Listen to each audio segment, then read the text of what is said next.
Okay, hi Rory. You're a performance poet. How did you first get into poetry? I know you've done a creative writing and English degree at Wolverhampton.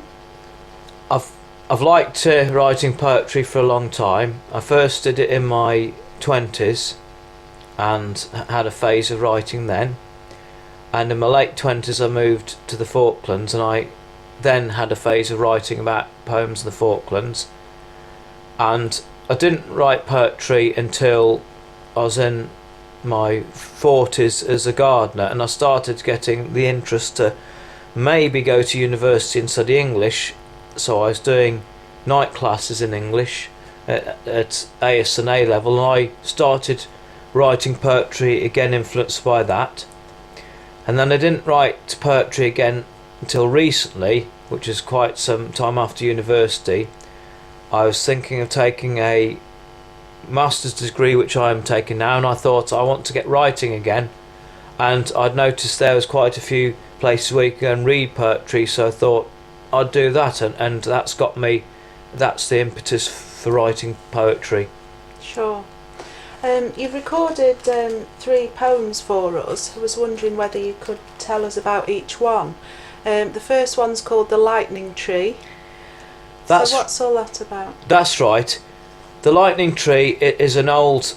It's 2 old oak trees that grew together, and the trees died many years ago, and they're on the farm where I live, and they form quite a nice artistic sculpture with a surrounding background.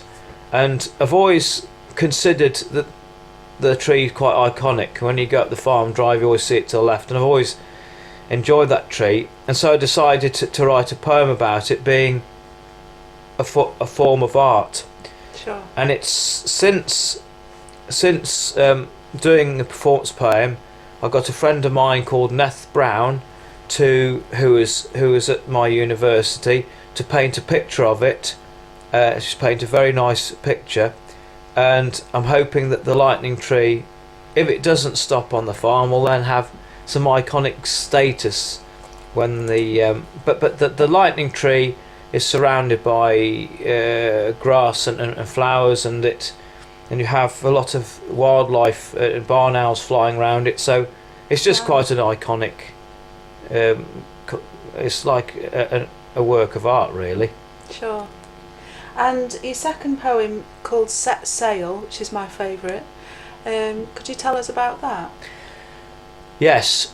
I was asking people about different ways of remembering poems, and a friend of mine, Ros Bruce, writes poetry, and she says if you remember the poem like a song, that can be useful. So I wrote Set Sail as a kind of inspirational poem that was written like a song with verses, so there's a version of that could be sung as a song, so it has verses and chorus, and it's really about writing inspiration, including writer's block, and then really encouraging people to write if they stall a bit. Sure. And for some reason I decided to introduce a nautical theme. I'm not quite sure where that came. I think I've listened to songs by various groups about the sea, and I like the sea, and I thought it would fit in nicely with that. And it's really a sort of inspirational poem to encourage people to write, or not to give up writing. Sure. And the last poem is called The Comet. So what's The Comet about?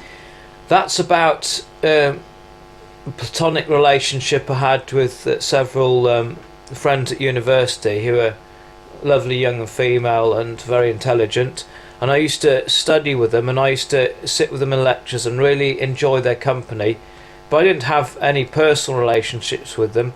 So what the comet is meant to represent is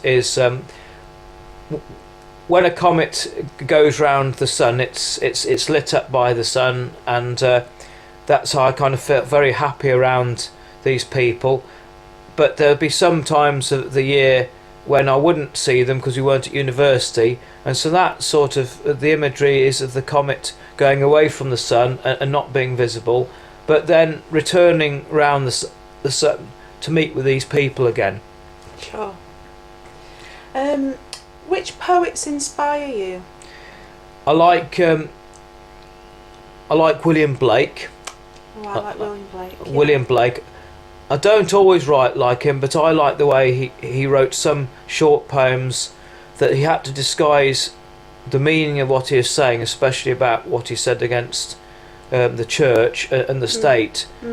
Very clever, and about love and sex, and he couldn't make things explicit, so I think he wrote some very clever ones.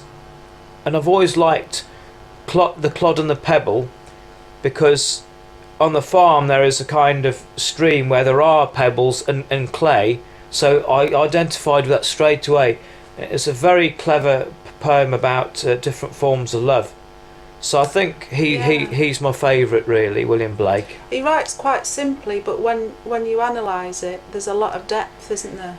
Yes. A lot of, yeah. There's a term often used with all things, like seeing people's characters, poems, writing, that sometimes you can look at a river and you can see the sun shining off the surface, and you can see if it's very active, you can see a lot of movement, a lot of water, and you can't always see what's underneath the river. And Blake's poetry and some people's characters, you can look at them and think, they look attractive or don't look attractive, but there's often a lot behind them, and it's like looking beneath the river and seeing what's actually below the surface. Sure. What's next for you? What have you got planned, poetry-wise? You're writing a novel as well, aren't you? Yeah, I'm writing a novel. I'm also likely to be writing a play, and whatever I'll concentrate on will really depend on what I decide to do for my master's degree project. Yeah. But with poetry, I'm still going to attend poetry groups, some of which you have themes, so I'll be writing to themes, and sometimes I'll just write about a subject that I want to write about. Maybe to help with the master's degree, I might even, whatever project to do, I might even write poems about parts of whatever I'm writing about. Sure. And okay, thanks very much, Rory. Thanks very much, Deborah. Thank you.